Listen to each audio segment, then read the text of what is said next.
Então, boa tarde a todos. Estamos aqui de volta, como o Sérgio disse, depois de um momento tão bom, que recebemos tanto amor, tantas formas de amor, já recebemos hoje. E a maior forma de amor é a possibilidade que nós temos de estar aqui a ouvir este conteúdo. Como o Senhor Liberto disse, e muito bem, nós só podemos ter gratidão. Eu agora dei um saltinho a casa e vi pessoas a irem para a praia, não tem nada de mal. A irem para a praia, a fazerem a sua vida, e eu pensei, uau, aquilo que nós estamos a ouvir é verdadeiramente incrível, porque pode mudar as nossas vidas e mudar a vida dos outros. Nós vamos continuar de uma maneira lógica, porque começámos pelo ideal, obviamente, e depois era preciso compreender onde é que acabou esse ideal e como é que acabou o ideal. E por isso então agora logicamente nós temos que compreender e a seguir o que é que Deus fez. O que é que aconteceu a seguir à queda? Não vamos começar logo a seguir por Noé e por aí adiante. Vamos ver o que é que era o plano original de Deus. Deus é absoluto. Ouvimos isso já. Deus é absoluto. A vontade de Deus é absoluta. O plano de Deus é absoluto. Não muda nunca. Para toda a eternidade. Então esse reino ideal que não se conseguiu cumprir pela falta da responsabilidade humana, vai ter que se concretizar, mais tarde ou mais cedo.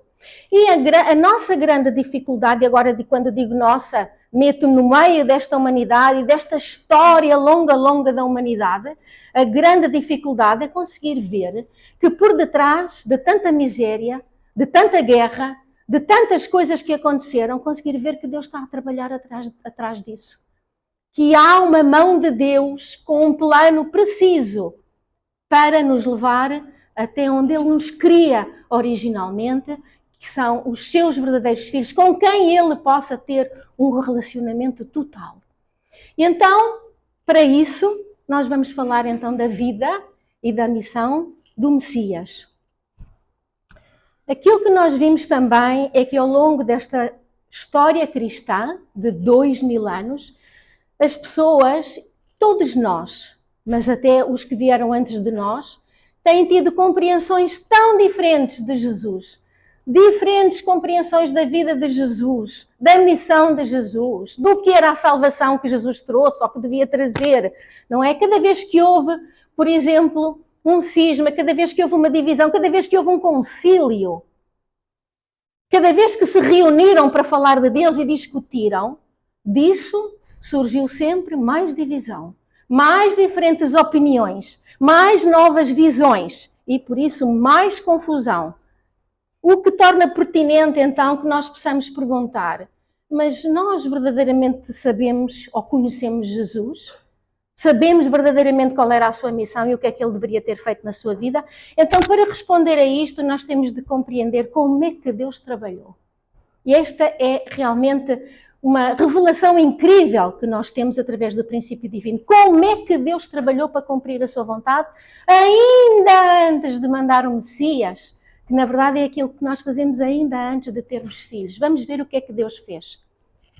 E então, nós vemos que houve todas estas situações que, como eu disse, criaram confusão, diferentes visões, e nós vamos então à origem. E vamos ver como é que Deus preparou, antes de mais, a nível mundial. E nós, por exemplo, olhamos para outras religiões, outras espiritualidades antigas, muito antigas, diante de Cristo, e não sabemos que por detrás dessas religiões estava Deus. Por detrás do aparecimento de Buda com os seus ensinamentos, já 5 séculos antes de Jesus, estava Deus. E antes de Lao Tse, numa outra parte do planeta, estava Deus, que foi criado depois o taoísmo, a partir da sua filosofia. E antes também ainda Sócrates, não é só o caminho da espiritualidade e da religião. Deus trabalhou através da filosofia. Muitas das vezes nós criticamos a filosofia, ai meu Deus, que coisa tão emaranhada, tão complicada, não se aprende nada. Mas Deus trabalhou através da filosofia também. Antes de Sócrates, a filosofia era toda direcionada, vamos descobrir como é que funciona o mundo, aquilo que está à nossa volta. Mas Sócrates Sócrates trouxe a revolução de vamos olhar para dentro. Vamos compreender como é que é o homem. O que é que eu tenho dentro de mim? O que é que eu sou? E depois temos a construção do Império Romano, que nós vemos como um império que surgiu do nada e caiu por si mesmo, devido à depravação, nós sabemos isso. E temos dificuldade em compreender que o Império Romano, com todos os seus erros, foi um instrumento da vontade de Deus. Por exemplo, também através da parte interior, da preparação interior do estoicismo. Mas não só, a língua unificadora. O latim era o inglês de hoje. Quem falava latim podia ir em todas as partes onde estava o Império Romano, que era vastíssimo, e fazer-se compreender. Mas não só a nível interior. A construção das estradas, uma rede estradal. Em Itália ainda existe aquilo que é o graticulado romano. As estradas romanas não foram por acaso, ou só fruto do gênio dos engenheiros romanos. Eram o plano de Deus para que houvesse meios de comunicação seguros e que alcançassem todo o império, através do qual, rapidamente, aquilo que Deus pensava já na altura, rapidamente a mensagem do seu filho poderia ser espalhada por todo o lado. E também a liberdade religiosa. Talvez nós não nos lembremos, mas não havia liberdade religiosa no povo judeu durante o domínio romano. Então como é que podia vir o Filho de Deus com a sua mensagem e que não podia falar? Então o que é que aconteceu? O povo judeu foi inspirado 70 anos antes do nascimento de Jesus a fazer uma revolução. Bem, a revolução acabou mal, foi um banho de sangue, mas vocês souberam a única coisa que eles conseguiram? A liberdade religiosa. E tanta gente morreu, tanta gente verteu o seu sangue, mas conseguiu-se a liberdade religiosa. O que permitiu que Jesus, depois veremos o que é que aconteceu, mas que o Filho que Deus queria mandar pudesse falar, pudesse exprimir-se, pudesse dar ao povo a sua mensagem. Então nós vemos aqui incrível esta preparação, na sua maioria interna. Deus criou, Deus está por detrás destas religiões, elas não surgiram porque algum dia uma pessoa nasceu e se inspirada. Deus está por detrás do budismo, do taoísmo, porque em diferentes partes do mundo era a barbárie. O homem vivia ainda num estado de guerra, de conflito, de ignorância incrível. Como é que Deus podia mandar o seu filho com a sua mensagem? Alguém estava preparado para compreender o que ele iria dizer? Deus preparou em todo o mundo maneira de elevar a espiritualidade. Porque o objetivo era que toda a humanidade pudesse receber o seu filho e a sua salvação. A diáspora também judaica não era um caso, havia comunidades judaicas espalhadas pelo inteiro Império Romano. Mas não só a nível mundial. Nós sabemos, a expressão povo escolhido quer dizer que, para além de todos os defeitos ou de todas as suas dificuldades, aquele povo era o único povo sobre a terra de Deus. Era o único povo através do qual Deus trabalhava diretamente para poder mandar o seu filho. E 400 anos antes do nascimento de Jesus, Deus enviou muitos profetas. Um deles, Malaquias. E Malaquias, 400 anos antes, ele anuncia a vinda do Messias. E isto faz com que apareçam tantas seitas messiânicas. Interessante a palavra seita, não é? As seitas sempre existiam. As seitas são simplesmente novos grupos que surgem, inspirados. A seita dos zelotes, dos nazarenos, dos saduceus, por aí fora, não é? Por isso, sem dúvida, nós não podemos negar, Deus fez o seu trabalho. O seu trabalho de casa, como nós estamos habituados na quarta-feira a ouvir. Deus fez o seu trabalho de casa e fez muito bem. Por isso, a preparação mundial e nacional fê-la no melhor dos modos. Mas depois, o Messias veio e quase ninguém o reconheceu. Né? E nós sabemos desta história e não nos admiramos. E isso faz-me realmente pensar e refletir, como se a humanidade tivesse caído num estado de confusão. Não é só ignorância, é a incapacidade de ler verdadeiramente aquilo que a história escreveu. Depois de toda esta preparação, ele veio e quase ninguém o reconheceu. Então a primeira pergunta qual é? Então, mas afinal, o que é que ele veio fazer? Qual era a sua missão? E essa missão que ele trazia foi cumprida? Vamos começar por aqui. E isto reporta-nos imediatamente às duas lições anteriores, que, como aliás nós iremos ver, o princípio da criação e a queda vão nos acompanhar em todas as lições, até ao fim, porque são o ideal e a destruição desse ideal. E nós vamos sempre fazer referimento a isso. Então, aqui à esquerda, o que é que nós vemos? Nós vemos aquilo que a Carla falou antes. Nós vemos o reino que se instalou na Terra, com um novo rei, que já não era Deus. Deus foi tirado do seu lugar e, muito interessantemente, pela nossa vontade, a tal base comum, ele tem uma base comum estável no mundo através do homem e da mulher caída, através de cada um de nós, que todos nós praticamos este amor caído, que é o tal amor egoísta. E formou-se a partir deste novo reinado, este mundo, os filhos, família, por aí fora, e instaurou-se o inferno na Terra.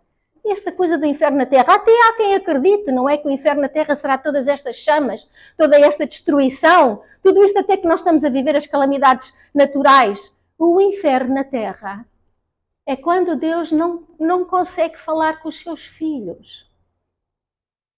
Isto é um inferno na Terra, porque o céu na Terra é quando nós e Deus somos uma única coisa. E não temos nem necessidade de orar, comunicamos, porque temos uma base comum, que é a nossa capacidade de amar igual a Deus. Mas Ele criou essa capacidade de sentir Deus, de falar de Deus, de Deus comunicar connosco, porque nós pensamos que não há omnipotência. Deus não fala connosco se não quer, mas não é verdade, não há base comum. Deus não pode comunicar connosco diretamente.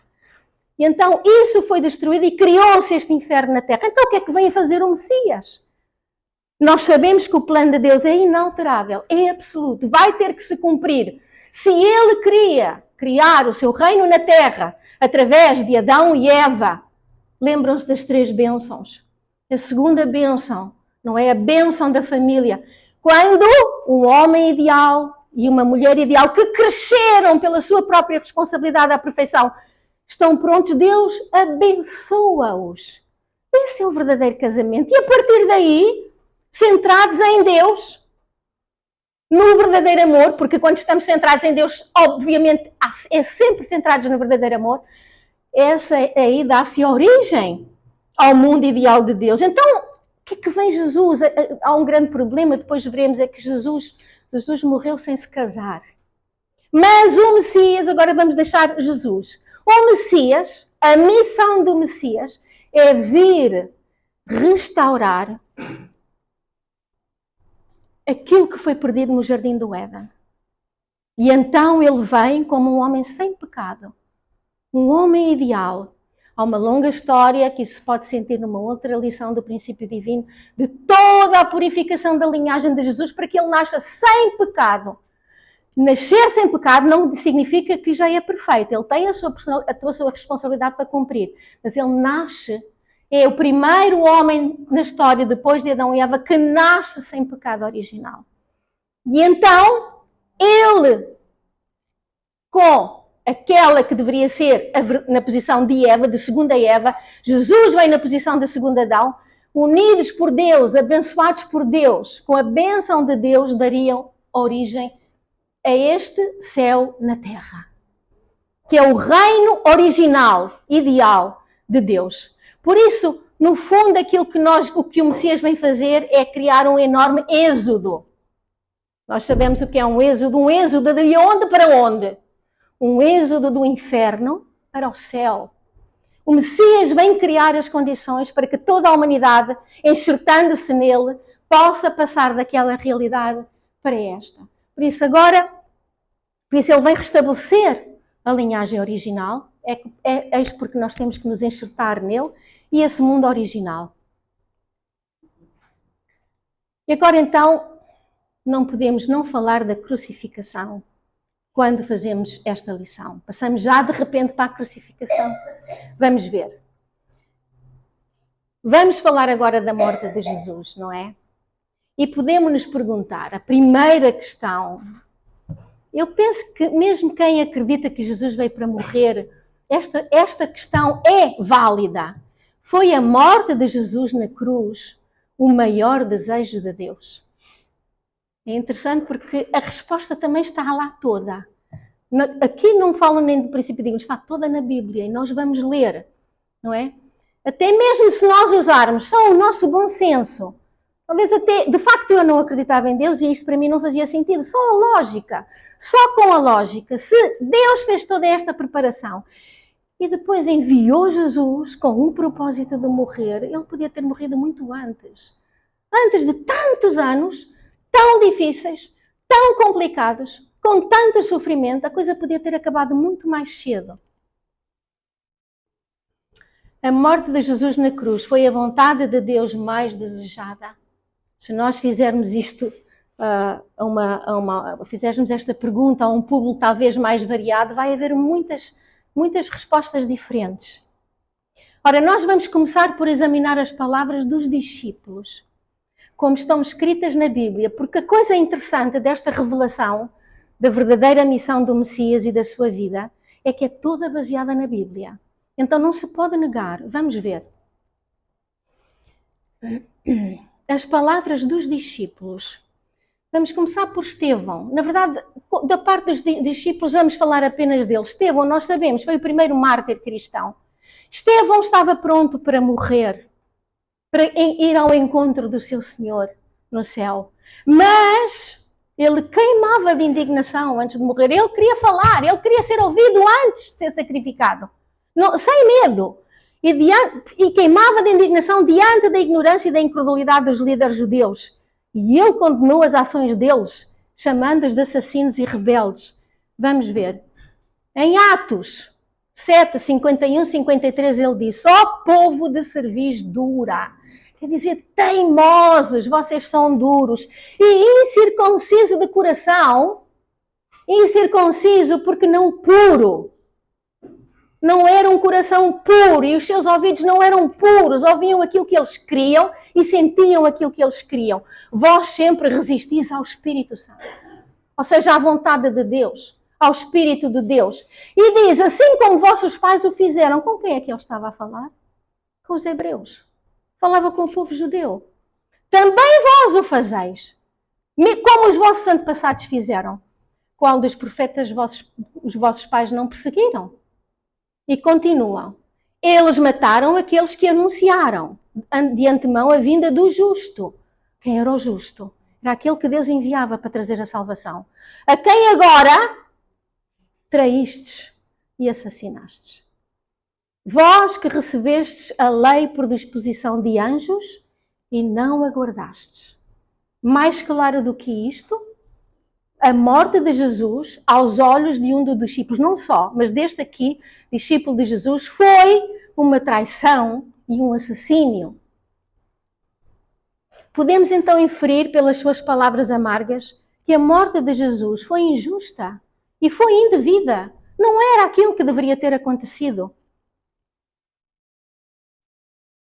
A preparação judaica, nós já falámos um bocadinho daquilo que foi realmente o investimento de Deus no povo escolhido, no povo judeu. Deus enviou profetas, tantos, para consolar, para confortar, para guiar, para amparar, sempre que eles saíam do caminho.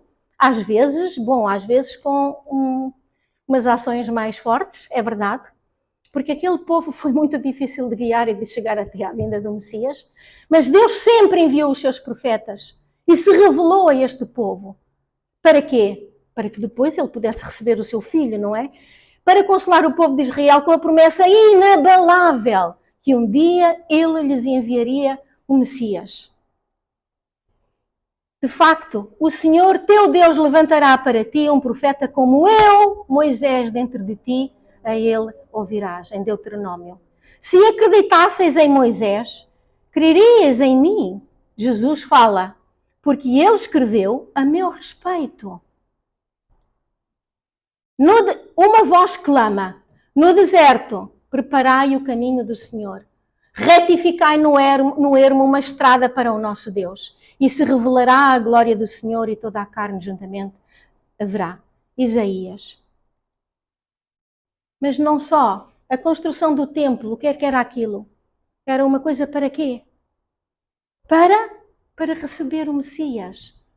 Este templo tinha esse, o tabernáculo e o templo tinham este propósito. Deus preparou-os para receber o Messias ao fazer com que construíssem o tabernáculo e o templo. Desculpem, não sei se passei a mais.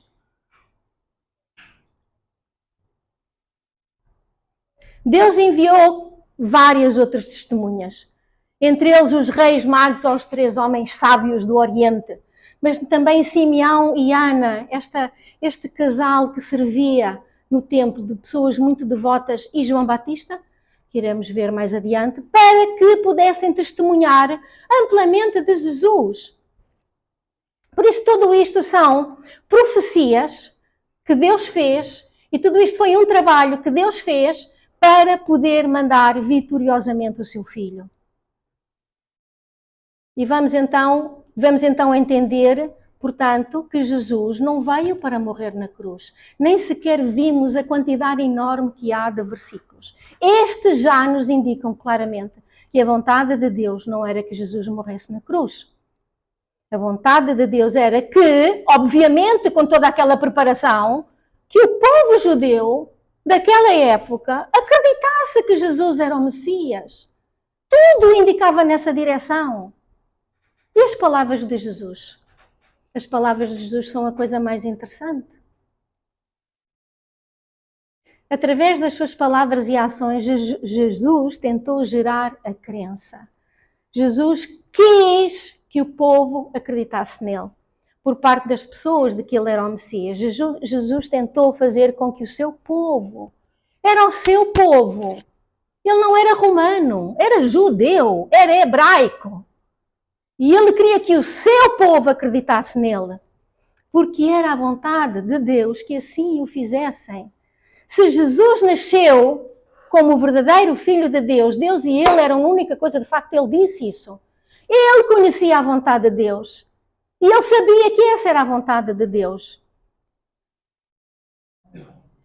Jesus disse, em João 6,29, esta é a obra de Deus, que creiais naquele que ele enviou.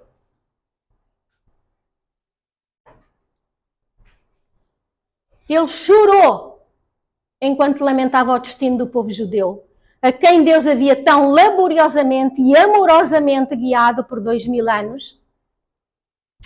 Jesus profetizou de facto que a cidade seria destruída depois da sua morte, que não ficaria uma pedra sobre outra. Ele claramente apontou para a ignorância das pessoas ao dizer, porque não conheceste o tempo da tua visitação. Da tua visitação é do tempo em que eu, Filho de Deus, te visitei, em que eu estive aqui para trazer a salvação.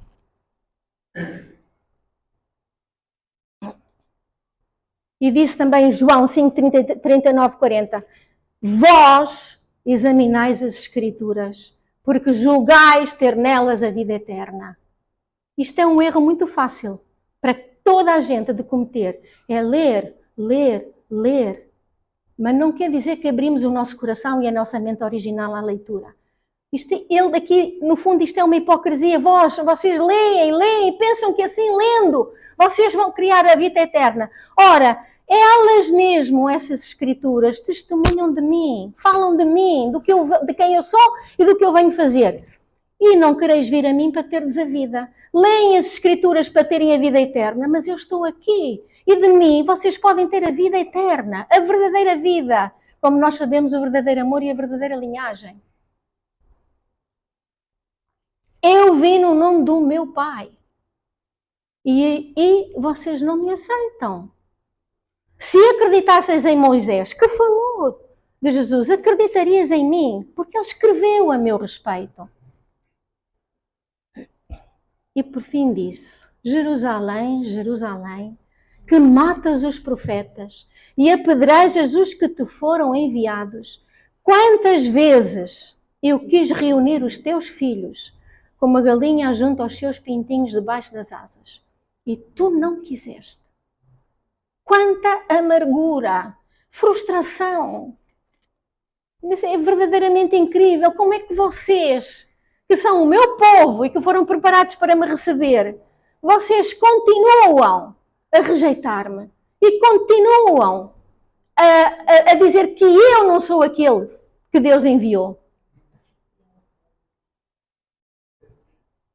E é interessante que a uma certa altura mesmo, com desespero, Jesus diz: mesmo que não acrediteis em mim, ok, deixem estar, não acreditem em mim, mas acreditai nas minhas obras, naquilo que eu faço, naquilo que vocês veem, como São Tomás, para que possais saber e entender que o Pai está em mim e eu estou no Pai, que eu sou a imagem do Pai, eu sou a presença de Deus aqui na Terra.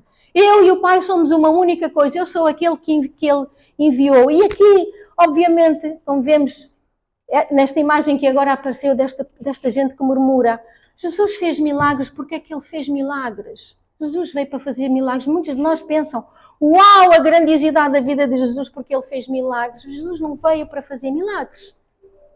Porque as pessoas a quem Ele fez milagres, onde é que estão na história da Bíblia? O que é que aconteceu a essas pessoas? Há algum registro, algum relato de que essas pessoas pegaram na própria vida e seguiram Jesus? O coxo andou, o cego foi-se, não é? Os que ressuscitaram foram. Não era isso. Jesus fez milagre em desespero, para que acreditem pelo menos naquilo que eu faço. Mas, na verdade, ele foi até acusado de fazer tudo aquilo no nome do diabo, de Belzebu. Ai de vós, escribas e fariseus, hipócritas. Como dissemos no início, fariseus era uma das tais seitas messiânicas, preparada de propósito para receber o Messias, pois fechais o reino dos céus diante dos homens. Nem vós entrais, nem deixais entrar aqueles que desejam entrar. E ele falava sobretudo aos altos níveis da sociedade, aqueles que tinham o poder de influenciar, aqueles que estavam numa posição religiosa de poder e tinham o poder de influenciar, que manipulavam a opinião pública e nem eles aceitavam, mas também não deixavam que ninguém aceitasse. E por isso não deixavam, fechavam a porta às pessoas que se sentiam atraídas por Jesus. Porque Jesus tocou a mente original de muita gente. Muitos dos seus discursos falam que multidões vinham ouvi-lo. Porque Deus tinha preparado as pessoas e havia uma mente original capaz de entrar em sintonia, de criar uma base com aquilo que Jesus dizia. Mas os grandes daquela sociedade não queriam isso. Por isso, nunca e não encontramos em lado nenhum na Bíblia que Jesus tenha dito: não acreditem em mim. Não há registro disto. Não confiem em mim. Eu tenho que morrer. A minha missão original, vir sobre esta terra e morrer. Pelo contrário, nós acabamos de ver. Muitas são as palavras com as quais ele encoraja os israelitas a acreditar nele. Imensas, imensas. E então as profecias judaicas, em Isaías 9:6-7, porque um menino nos nasceu, um filho nos foi dado, o governo está sobre os seus ombros, e o seu nome será Maravilhoso Conselheiro, Deus Forte, Pai da Eternidade, Príncipe da Paz. E do aumento do seu governo e da paz não haverá fim. O reino de Deus original não terá fim. Sobre o trono de David e sobre o seu reino, para o firmar e o fortificar com juízo e com justiça, desde agora e para sempre. O zelo do Senhor dos Exércitos fará isso. Um anjo apareceu a Maria antes da concepção de Jesus e fez uma previsão muito semelhante a esta de Isaías. Em Lucas podemos ler: eis que conceberás no teu ventre e darás à luz um filho e chamarás o seu nome Jesus. Ele será grande e será chamado Filho do Altíssimo. E o Senhor Deus lhe dará o trono de David. O trono de David aonde? No céu. Na terra. Jesus vinha para reinar na terra. E reinará para sempre na casa de Jacó. E o seu reino não terá fim. até que nós vimos esse reino. As consequências também nos ajudam a compreender. Porque a uma certa altura, Jesus compreendeu que o povo não iria aceitá-lo. E ele diz, se alguém quer vir após mim, assim mesmo se negue, como o Sérgio também falou antes, cada dia toma a sua cruz e siga-me. A uma certa altura ele compreendeu que não havia outro caminho e nós vamos compreender também agora, ver como é que isso aconteceu. Né? A partir desse momento ele também compreendeu que o povo e os discípulos iriam sofrer imensamente. E Deus seria aquele que sofreria mais. E ele mesmo iria sofrer. Por não poder cumprir a sua missão. Mas também é válida esta pergunta. Porque tomou o percurso de Jesus um caminho tão dramático? Com tanta preparação? Por que teve que acontecer desta maneira? Até o levar à crucificação. Deus preparou tudo. A nível mundial, a nível nacional do povo, a nível familiar, não falamos, mas Jesus nasceu numa família preparada, com milagres. Independentemente de depois a família ter realizado ou não a sua missão, isso é para outra lição mais profunda. Ups, não está a funcionar. Não era o povo israelita o mais preparado para o receber? Dentre todos os povos da terra, quem é que o deveria receber? Os romanos? Quem é que os gregos? Quem é que estava preparado para o receber? Não eram os israelitas? Meu Deus, quantos milhares de anos? Quanto tempo de preparação? Não eram eles que conheciam as Escrituras? Não eram as Escrituras que falavam de Jesus? Não eram eles que, por isso mesmo, eles se sentiam mais conectados com Deus? E, de facto, de acordo com tanta preparação, eles eram o povo escolhido. Mas não foram eles que pediram aos romanos para matar Jesus? Isto está escrito na Bíblia. E podemos nos perguntar, porquê é que nunca nos interrogamos sobre isto? Porquê é que eles pediram aos romanos para matar Jesus? Então Jesus veio na base de uma grande preparação para realizar o reino de Deus. Esse reino de Deus tem que ser realizado, mais tarde ou mais cedo. E essa era a sua missão. Por isso compreendemos qual era a sua missão. E realizar as 3 grandes bênçãos. Então, se Jesus veio para realizar o reino de Deus e as 3 grandes bênçãos, algo correu mal. Não sei se posso usar aqui esta expressão que não dá a bota com a perdigota. Alguma coisa correu terrivelmente mal. Mesmo mal. Vocês sabem, nós sabemos, assim, o plano de Deus é uma coisa muito séria. E nós pensamos, porquê? Porque é de Deus? Não. Porque o plano de Deus é direcionado a nós. E se este plano nunca se realizar, não há nenhuma esperança que algum dia algum ser humano seja feliz, construa uma família feliz e tenha uma sociedade feliz. Então, compreender o que é o reino de Deus e que ele tem que absolutamente se realizar é fundamental para nós, não é para Deus. Deus já sabe. O que é que correu mal? Falámos disso. A queda. A responsabilidade humana é sempre onde casca o asno. Ai, o livre-arbítrio, a nossa responsabilidade, a capacidade de responder. Bom, nós respondemos. A base comum nós temos, mas a quem é que respondemos? A quem é que nós respondemos todo o dia que somos solicitados nas nossas ações, nos nossos pensamentos, nas nossas emoções? A quem é que nós respondemos? Respondemos a Deus? Alguma coisinha, uns mais, outros menos. Por isso, o que correu terrivelmente mal, e nós vamos agora compreender melhor, foi a responsabilidade humana. Então temos de compreender o seguinte, no jardim do Éden estavam Adão, nós vimos, acabámos de ver, e estava a Eva e o arcanjo no meio deles, e que depois já não estava só no meio deles e acabou por se emaranhar completamente com eles. e fazer parte deles, e eles fazerem parte dele. E por isso, em tudo isto que aconteceu, ele tomou esta posição de rei. O rei é o que tem domínio. Né? O rei é aquele que impõe a sua vontade. Por isso, ele tornou-se o rei dos primeiros antepassados humanos. Então, na restauração da queda, ou seja, na situação em que vem o Messias, porque é o que ele vem fazer no fundo, é restaurar a queda, o Messias vem na posição de segundo Adão, de restaurar aquilo que o primeiro Adão não conseguiu fazer. E alguém então, e nós vamos ver noutras lições, alguém deve estar na posição de arcanjo.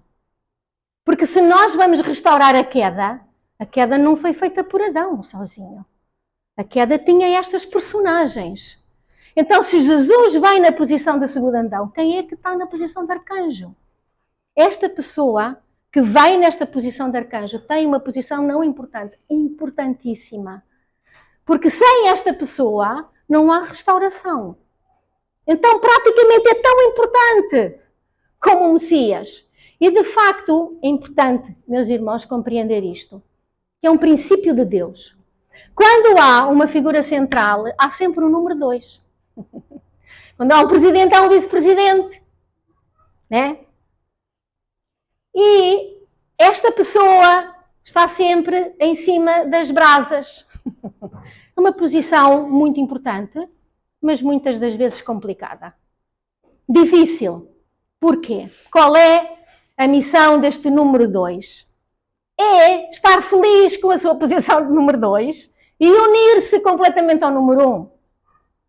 Ser um com o número 1. Trabalhar para o número 1. Defender, apoiar o número 1. Completamente unido com ele. Esta unidade, depois também iremos ver os princípios da restauração, não é só acreditar que o número 1 é o número 1. Eu posso dizer, eu acredito em ti, mas eu estou unida com aquela pessoa. Eu devoto a minha vida àquela pessoa. Eu sigo, eu obedeço.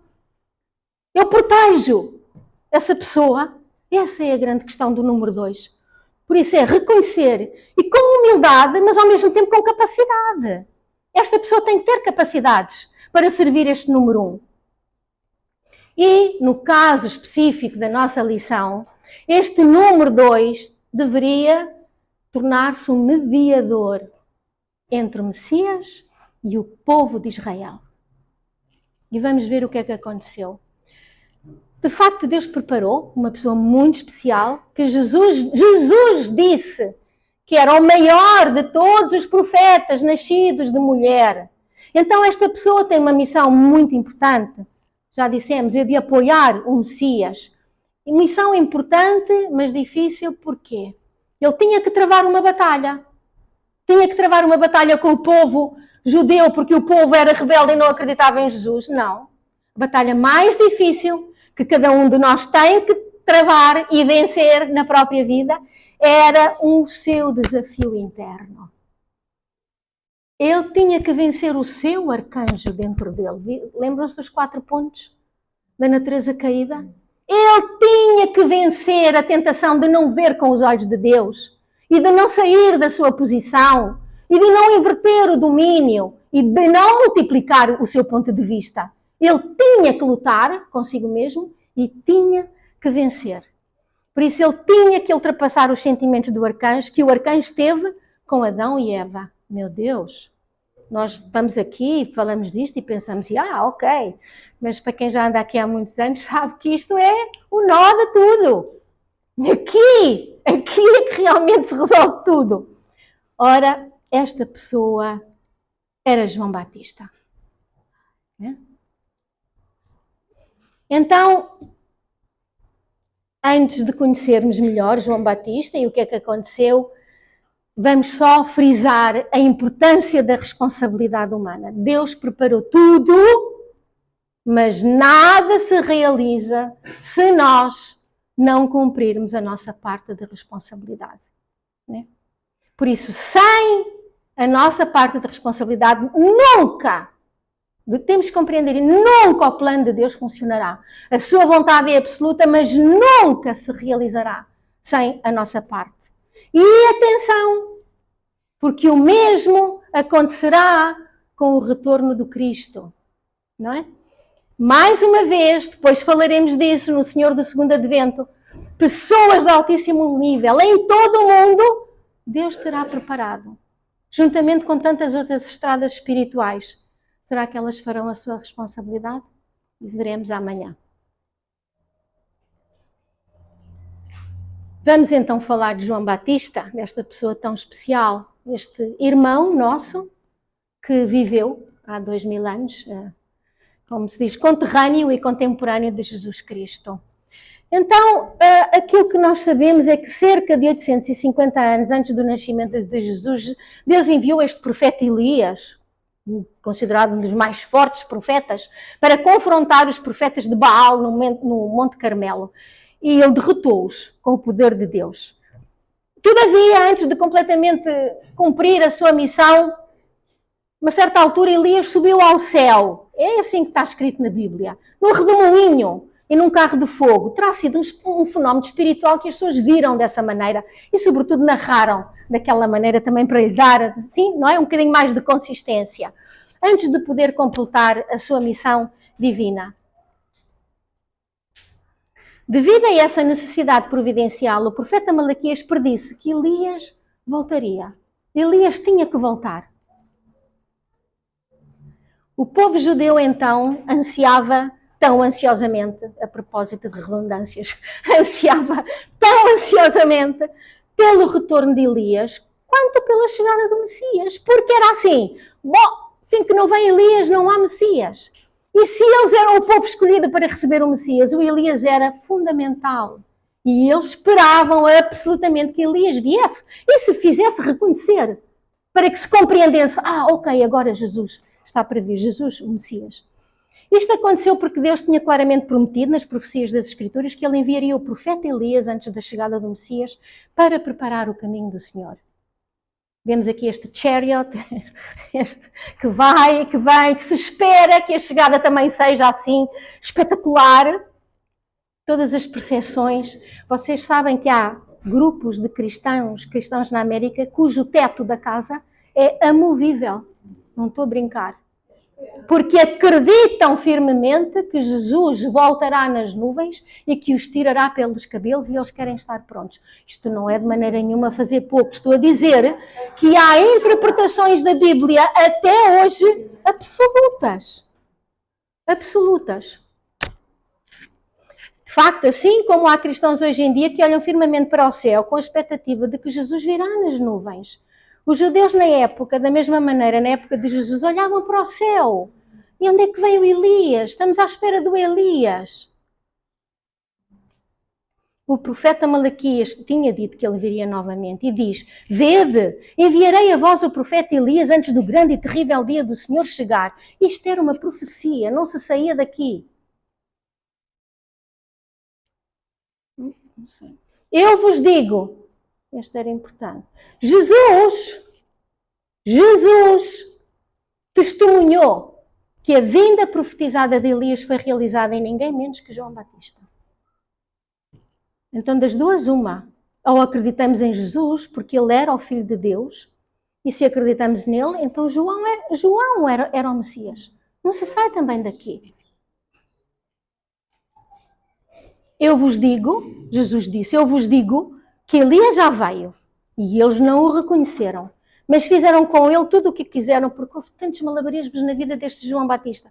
Então os discípulos entenderam que ele falava de João Batista. Ele aqui estava-se a dirigir aos seus discípulos, depois veremos em qual contexto. No entanto, o que é que João faz? João não reconheceu a si mesmo. Não se reconheceu a si mesmo como a segunda vinda de Elias. A ignorância de João em não se reconhecer no seu papel, reforçou as suas dúvidas sobre Jesus. A ignorância de João, nós vamos ver, foi um fator importantíssimo que levou Jesus a seguir o caminho da cruz. Então nós vemos aqui o Messias que diz que Elias já veio. Por isso, não há nenhum problema em que o Messias já esteja aqui e o Elias, o retorno de Elias, que diz não, eu não sou Elias.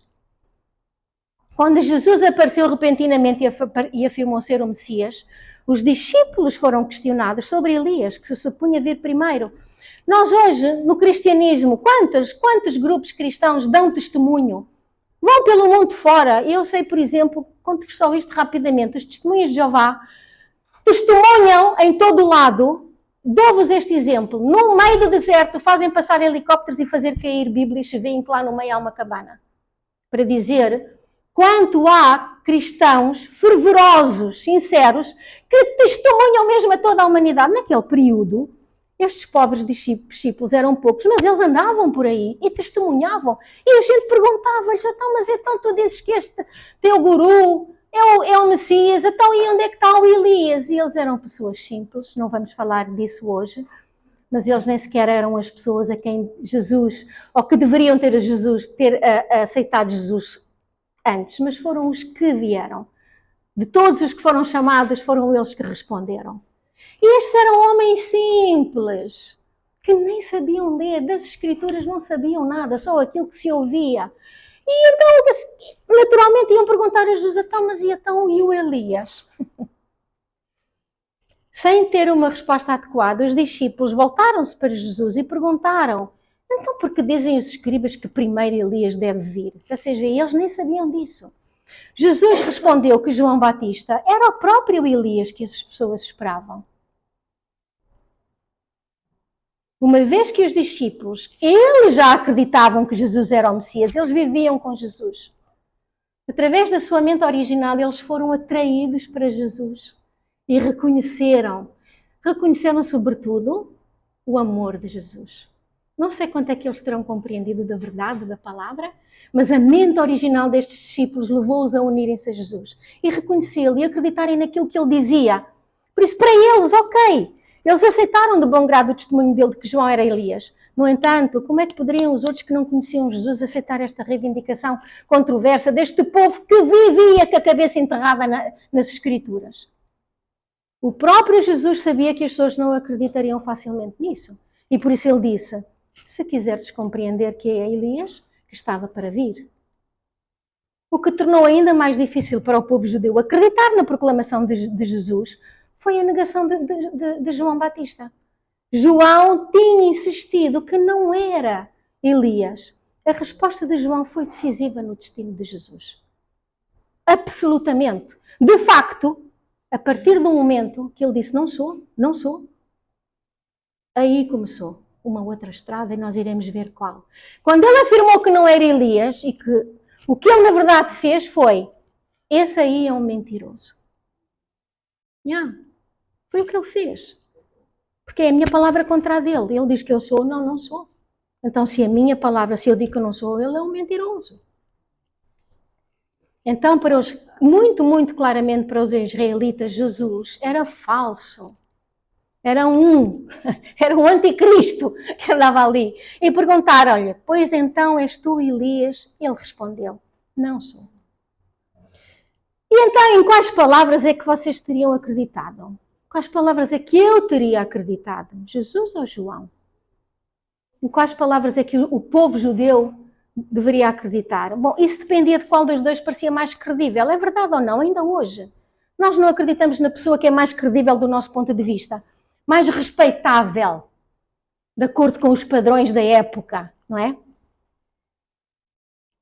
Vamos examinar. Vamos ver como é que Jesus era visto pelo povo judeu. Vamos começar por Jesus. Bem, hoje é tudo muito romântico. Hoje é tudo muito romântico. Nós fizemos da pobreza e da simplicidade de Jesus um conceito para seguir.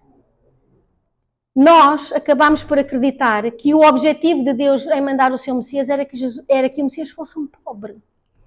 Com um sítio como Jesus disse que não tinha nem sequer onde encostar a cabeça. E nós fizemos disso um romanticismo. Uau!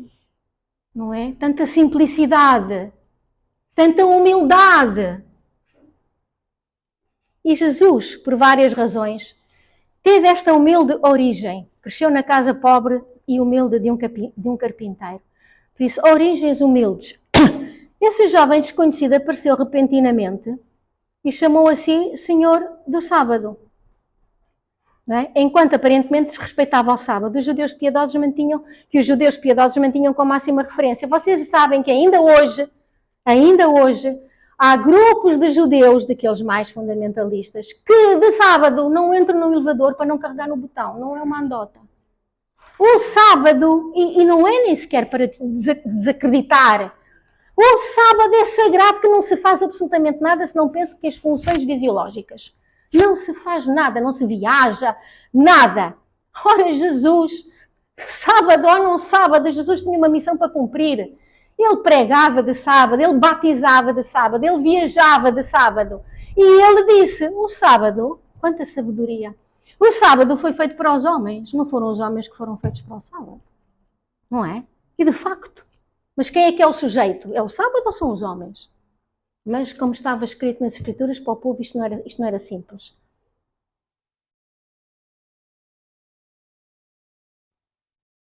Por isso, as suas afirmações eram extraordinárias. De facto, ele foi acusado de querer abolir a lei. Talvez até nós mesmos, pensando na altura, possamos, sim, verdadeiramente, Jesus disse coisas que eram mesmo contra a lei. Nunca foi contra a lei. Nunca, se analisarmos, nunca foram contra a lei. Foram para trazer uma maior compreensão da lei. Para elevar a compreensão da lei em relação ao povo. Assim, Jesus ganhou a reputação de alguém que queria abolir a lei, o que para os judeus era a base da salvação. Toda a vida dos judeus era baseada nesta abençoada lei, nestas escrituras. E a reputação de Jesus? Bom, aqui realmente, por conseguinte, líderes da comunidade judaica perseguiram Jesus. Jesus então foi compelido, não encontrando as portas abertas que deveriam ter sido as portas para o receber, os sumos sacerdotes, não é? Os sacerdotes do templo, as pessoas que conheciam as Escrituras, não tendo encontrado estas portas abertas, Jesus pregou a quem o ouvia. E então foi compelido a reunir simples pescadores, fazer amizade com cobradores de impostos. Já naquela altura eram os mais odiados. Quem é que gosta de cobradores de impostos? Encontramos esta figura tantas vezes até nos filmes americanos. Meu Deus, os cobradores de impostos. Imaginemos há 2000 anos, com a pobreza que existia, prostitutas. Mas ainda hoje, se vem alguém que afirma ser um Messias e nós ouvimos na companhia de prostitutas, sejamos sinceros, o que é que nós vamos pensar? Uau! E pecadores de todos os tipos, o que é que eram? Era o povo. Mas estas pessoas, para além da profissão que tinham, a mente original, interessante, tinham uma base em comum. De alguma maneira ressoou a mensagem de Cristo com eles. E Jesus, não quero usar a palavra desceu, mas Jesus tornou-se como que um deles. Viveu com eles, comia com eles, dormia com eles. E ensinava-os continuamente. E isto, mais do que a palavra em si, foi o que os converteu. Foi o amor de Jesus. Jesus foi realmente como um pai para eles.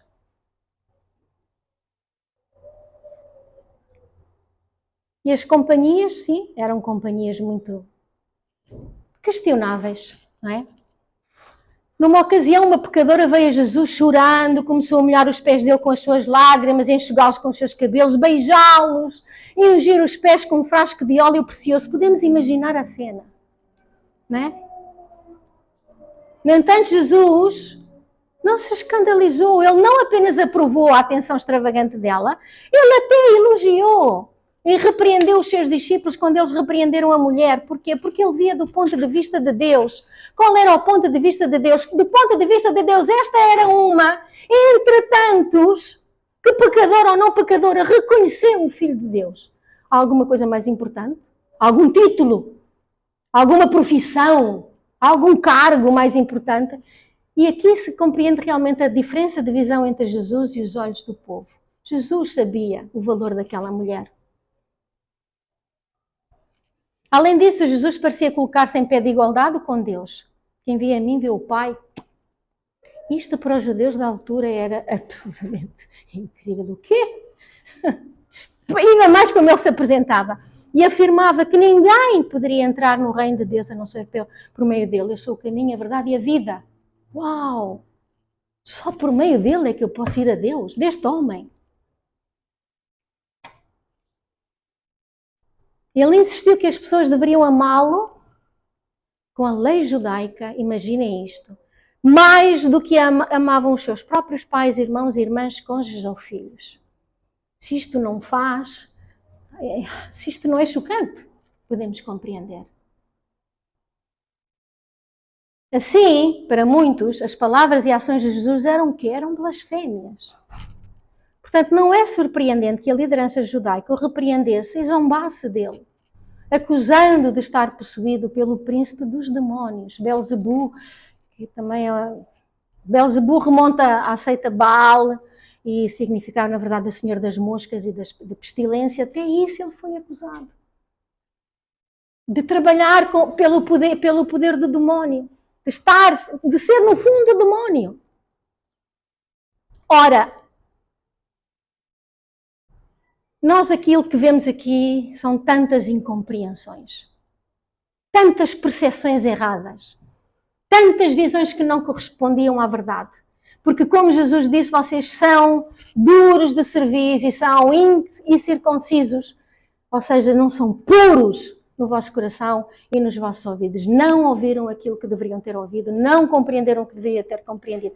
Quem é que tinha que ajudar? João Batista podia ter resolvido todas estas incompreensões. Todas. Ele poderia ter explicado tudo. Ao lado dele, o seu número 2. Sabem porque é que ele diz isto assim? Porque, na verdade, sim, que ele como Filho de Deus, tem muito para nos ensinar. Nós temos que mudar isto e aquilo. A mensagem de Jesus é aquilo que nós precisamos agora. João Batista tinha um papel fundamental já neste momento da vida. Por isso, de tudo isto nós vimos, Jesus não era credível. Jesus não era credível aos olhos do povo judeu. E João? Pois esta foi a questão. É que se João também tivesse todas as características de Jesus, era 1 a 1. Era 50-50. Como é que João era visto pelo povo judeu daquela época? João, em vez, pelo contrário, nasceu de uma família proeminente. Era filho de Zacarias, um sacerdote. Os milagres e os sinais que cercaram a concepção e o nascimento de João surpreenderam toda a Judeia. Foram verdadeiramente incríveis. Um dia, quando Zacarias estava a queimar incenso no templo, um anjo apareceu diante dele e anunciou que a sua esposa, que era idosa, com 70, 80 anos, já não me lembro, que era velha e estéril, em breve conceberia um filho, por vontade de Deus. Quanto trabalho para fazer nascer este filho? Com qual missão nasceria este filho? Podem imaginar, do ponto de vista de Deus, a missão de João Batista? Quando ele não acreditou, Zacarias, nas palavras do anjo, ficou mudo. E a sua língua só foi solta após o nascimento de João Batista. Além disso, João levou uma vida exemplar de fé e disciplina no deserto, sobrevivendo de gafanhotos e mel selvagem. Era uma asceta. João, na verdade, tinha, por assim dizer, conseguido a primeira bênção, que era a unidade mente-corpo. Mas como é que se pode viver no deserto de mel e gafanhotos? Meu Deus, tem que ser uma grande unidade mente-corpo. Ele era verdadeiramente um homem muito preparado por Deus. E atenção, para além daquilo, depois como as coisas correram, João era um homem dedicado a Deus. João era devoto de Deus. Nós agora, se calhar, alguns de nós temos outras pessoas agora na nossa mente. Às vezes, nós vivemos momentos da nossa vida que somos um com Deus, mas depois chega ao momento de resolver as coisas do número 2. E aí? Mas João, antes desse grande desafio, ninguém pode negar quem era João. A sua dedicação completa à sua missão, que era aquela de anunciar o Senhor. Por essas razões, muitos judeus perguntavam se calhar até era ele o Cristo. Talmente ele era visto com respeito. E uma delegação de sacerdotes e levitas foi até ele e perguntaram-lhe isso diretamente. Quando o povo judeu, na época de Jesus, comparava Jesus e João Batista, quem é que lhes parecia mais credível? Se fôssemos nós agora, sejamos sinceros, quem era mais credível? João ou Jesus? Será que os nossos olhos humanos mudaram tanto de há 2000 anos atrás? Sem dúvida, as palavras de João tinham muito mais credibilidade, mas não era só as palavras, era a vida. Era a vida que ele tinha vivido até aí. Portanto, naturalmente acreditaram em João Batista quando ele negou ser Elias, mais do que acreditaram no testemunho de Jesus de que João era Elias. Então, uma vez que as pessoas acreditavam em João, elas consideravam que as palavras de João eram uma falsidade, eram inventadas só para apoiar a sua duvidosa reivindicação de ser um Messias. Era um anticristo, este Jesus. Consequentemente, Jesus foi condenado como impostor, um falso, um mentiroso, um homem perigoso. Foi esta depois a alegação para o meterem na cruz. Um homem perigoso para a sociedade.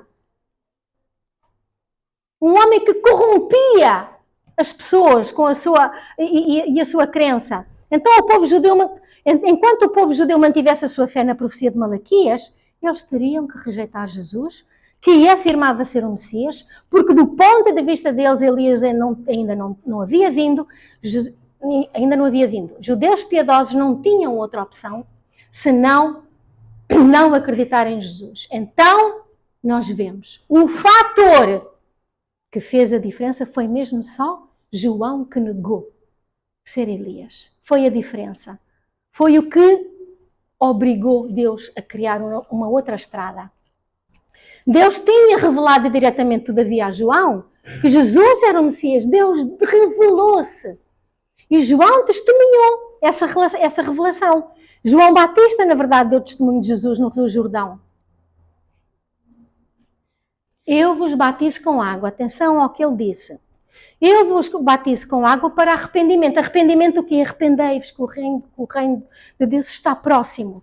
Mas aquele que vem após mim é mais poderoso do que eu, do que este batismo que eu dou agora, do qual eu não sou nem sequer digno de levar as sandálias. Então, quanto maior essa pessoa é do que eu, ele vos batizará com o Espírito Santo.